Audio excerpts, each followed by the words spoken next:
Kwenye mashabiki wa Young Africans nilimwona Godi Yanga, lakini pia nimeona Kevo wakiwa wanazungumza na Haji Manara akisema kwamba kuna huu mgogoro ambao ulikuwa unaendelea kama vita kati ya Manara na Ali Kamwe. Pengine wewe kwenye hili kati ya mashabiki wa Young Africans ambao walikuwa wanawataja pia Haji Sunday Manara, hili unalizungumziaje? Ukiangalia namna ambavyo speech ya Haji Manara alivyoizungumza na juzi kuna clip ambayo ameitoa anamwambia Godi kwamba huu mgogoro wewe haukuhusu. Mgogoro huu manake sisi unatuhusu sisi wakubwa. Ukiona Haji Manara anazungumza kama hivyo manake anakuwa anamaanisha. Unajua kuna wakati huu mpira wetu unaweza ukahisi watu wako serious kumbe wanataniana. Kwa hiyo unaweza ukaingia kwenye mgogoro kumbe wenzako wako katika masuala ya kutaniana au katika mind game ya hii dabi ya Kariakoo. Kwa hiyo unaweza ukaingia kwa sababu ngoja niingie kwenye mkumbo ukakuta kumbe mwenzako anafanya vile ni mind game tu pengine. Kwa hiyo unachelea sana kuzungumza chochote kwenye hii sakata. Ukiangalia vizuri unaona kama Haji hana wasiwasi wowote na namna ya alivyozungumza ametumia utaalamu mkubwa sana na akili kubwa ya kutomtaja mtu jina moja kwa moja. Kwa hiyo sasa ukiingia moja kwa moja katika huu mgogoro utajikuta wewe ndio tatizo. Kwa hiyo kuna wakati mwingine ndio maana unaona baadhi ya mashabiki wengi sana wa Yanga kila mtu anazungumzia pembeni. Hataki kutoka front kwa sababu bado Haji Manara hajanyooka vizuri. Yaani hajanyoosha kwamba anamlenga nani. Ukiangalia anataja maeneo si anatoka wapi lakini hajanyoosha hivi. Na ukimsikiliza hata msemaji wa Yanga naye alivyosikia ile mahojiano na anasema na mimi natamani nimuone mtu akilitaja jina moja kwa moja. Yes. Yani sasa hizo ndio utaalamu wa kuzungumza. Umeelewa? Unapozungumza maneno lazima uweke na mafumbo ili mtu akijishtukia sasa ndio tatizo lake. Wanasema hakupewa ile heshima yake kama mwanachama halisi wa Young Africans. Nani? Haji Manara. Kwa nini hajapewa? Haji Manara heshima kapewa kwa sababu ukiangalia katika matamasha karibia yote ambayo sisi Yanga tumeyafanya kwa maana ya ile Mwananchi Day yeye amekuwa ni MC. Sasa unataka heshima gani? Maana ukiwa MC pale hauwezi kuwa MC wa tamasha la Simba au la Yanga kama hujawa. Yes, huwezi ukawa MC kwenye tamasha. Angalia matamasha yote yanayohusu Simba au Yanga kama hujakuwa wewe mwanachama wa hiyo club. Kwa hiyo heshima kwa Yanga amempa heshima kubwa tu ya kumpa nafasi kwenye kwa mfano ukiangalia ya juzi ambayo ya Mwananchi Day. Mimi sikuamini kumuona Haji Manara akija pale kuwa kama MC. Wote tuliamini pengine Ali Kamwe angetoa utambulisho lakini jioni kabisa yani unamkuta Haji Manara amekuja kwa heshima amepewa. Anaweza akawa ana kitu kingine tofauti na tunachokijua sisi lakini kwa tuona picha pale wala sio big deal sana. Ndio unaona klabu kama klabu haijatoa msimamo wowote. Ujue kama kungekuwa na shida au tatizo maana klabu ingekuja kupitia kwa msemaji wake Ali Kamwe kutoa neno kama klabu. Kwa hiyo ninachokiona wakati mwingine ni kama gossip tu hizi. Za wakati mwingine main game tunaelekea kwenye dabi ya Kariakoo. Lakini Haji Manara anaamua kuchagiza. Sijaona kama kuna athari kubwa sana. Wanafanya maigizo. Inaweza ikawa hivi kwa sababu kwa kile nilichokiona juzi kwenye ile clip dhidi ya Godi akawa anamwambia bwana usiingie kwenye mtego huu. Lolote linaweza likatokea. Umeelewa? Usiingie kwenye mtego huu. Mimi engineer anazungumza naye vizuri, si nani nazungumza naye vizuri.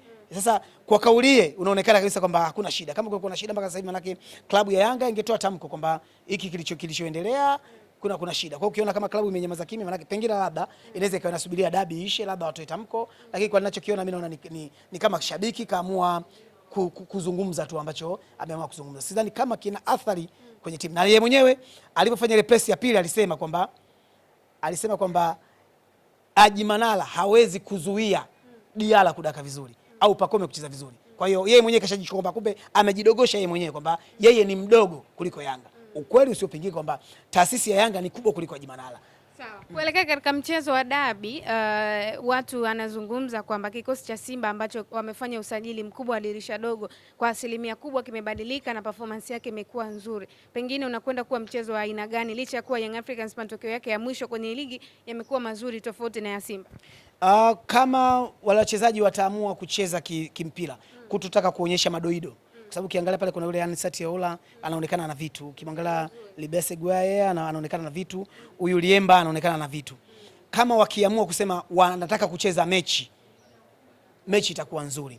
Lakini kama wataamua kusema individual, yani kwamba kila mtu acheze mwenyewe peke yake, mechi inaweza ikawapalia sana, kwa sababu hii ni game ambayo inakwenda kuonyesha mchezaji kiwango chake, lakini inaenda kumbomoa mchezaji kiwango chake. Kwa hiyo wawe makini sana wachezaji, maingizo yao sio mabaya sana, sio mabaya, kwa sababu mimi binafsi nikimwangalia yule Aua, natamani siku moja aje acheze Yanga. Anaonekana kuna vitu Aura sio Anicet, yes. Anaonekana ana vitu anaweza akaja akahudumu pale Yanga. Hawajasajili vibaya, lakini changamoto nje ya uwanja inawaathiri sana.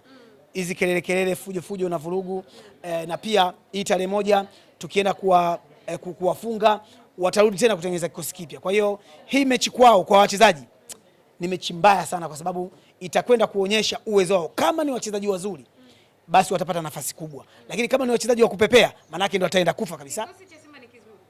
Of course wana wachezaji wazuri, timu hawana na mambo ya nje ya uwanja. Nisikilize, kuna wachezaji wazuri na timu nzuri. Simba hawana timu nzuri, ila wana wachezaji wazuri. Timu bado okay. Timu maana yake ni combination, bado hawaja umeongea vizuri sana. Yani wachezaji wale hawajatulia kwa muda mrefu, na hicho kitu hawawezi kukipata. Kwa sababu gani? Sisi ndio tunaiharibu timu yao. Yani Yanga ndio inaifanya Simba inakuwa mbovu, kwa sababu ya hii mechi imekuwa jirani na usajili wao. Pengine hii mechi ingekuwa mwezi wa 6, wangejiunga vizuri, ungeiona Simba nzuri. Lakini usajili ni juzi kati hapa, alafu wanakutana na mechi crucial. Kwa hiyo lazima tuende kuona yale mapungufu yao. Umeelewa? Kwa hiyo kwa wachezaji wa Simba ingizo jipya, watakwenda kupata tabu sana, kwa sababu wana mzigo wa kuonyesha ubora wao na kuipa timu matokeo. Wana vitu viwili. Kwanza waonyeshe ubora wao, alafu pili waende kuipa timu matokeo. Kitu ambacho mimi nawaonea huruma. Kwa hiyo wakichagua kitu kimoja, kitu gani ambacho waende nacho kati ya kuonyesha uwezo na kuperform vizuri ili waweze kupata matokeo? Kitu gani waende nacho? Waperform vizuri, sio matokeo. Ni swala gumu sana, kwa sababu sio timu, ni mtu binafsi. Timu, yani nisikilize. Timu wanatakiwa wakae muda waweze kuzoeana. Kwa hiyo mchezaji mmoja anatakiwa aepuke makosa madogo. Kwa mfano, umeona ile game tuliocheza ya Mashabiki Dabi, ile kosa nilolifanya mimi limekwenda kuharibu taswira nzima ya maandalizi ya ule mchezo. Yani hakuna mtu aliyekuwa anajua kwamba Meja ndio alifanya organize ya mchezo mzima. Watu wakawa wanaangalia tu yale makosa ya Meja, akapiga mpira umekuwa 50-50. Yes. Umeelewa? Kwa hiyo hawa wachezaji wapya, ikitokea mchezaji amefanya kosa ambalo la kimpira, atahukumiwa kama amekuja kuiharibu timu, amekuja kuisaliti timu. Hicho ndio ninachokiogopa kwenye game hii. Kikosi kizuri ambacho umekiona cha klabu ya Simba, unaamini kinaweza kupambana dhidi ya Young Africans na kikaweza kupata matokeo? Kupambana, mpira ni mchezo wenye matokeo ya kikatili sana. Huwezi ukawadogosha ukawadharau kwamba hawezi kupata matokeo. Tukicheza bila discipline, tukaleta dharau na tukajiamini sana, mchezo unaweza kuwa mgumu sana. Yaani mpira wa miguu ni mchezo ambao sio wa kutabirika, na ndio maana hata juzi sisi tumecheza na Cosmopolitan ni wa kusudi aje ngapi, lakini umeona mechi ilivyokuwa ngumu, tumeshinda kwa ushindi finyu sana. Ni kwa sababu watu walikuwa compact, wamecheza vizuri. Kwa hiyo hata kikosi cha Simba hakina ubaya wa hivyo, wakija vizuri wakaleta discipline, mechi itakuwa ngumu. Japokuwa mzani mkubwa, nafasi kubwa bado tunahusika, kwa sababu tutacheza mechi hiyo bila pressure yoyote, na tukiwa tunaamini kwamba timu yetu iko vizuri, na kinachoendelea, uongozi umetulia, wachezaji wametulia, sisi mashabiki tuna furaha tele, maana mechi hiyo upande wetu sisi ni mkubwa kuliko wao. Yes. Sawa, shukrani. Asante.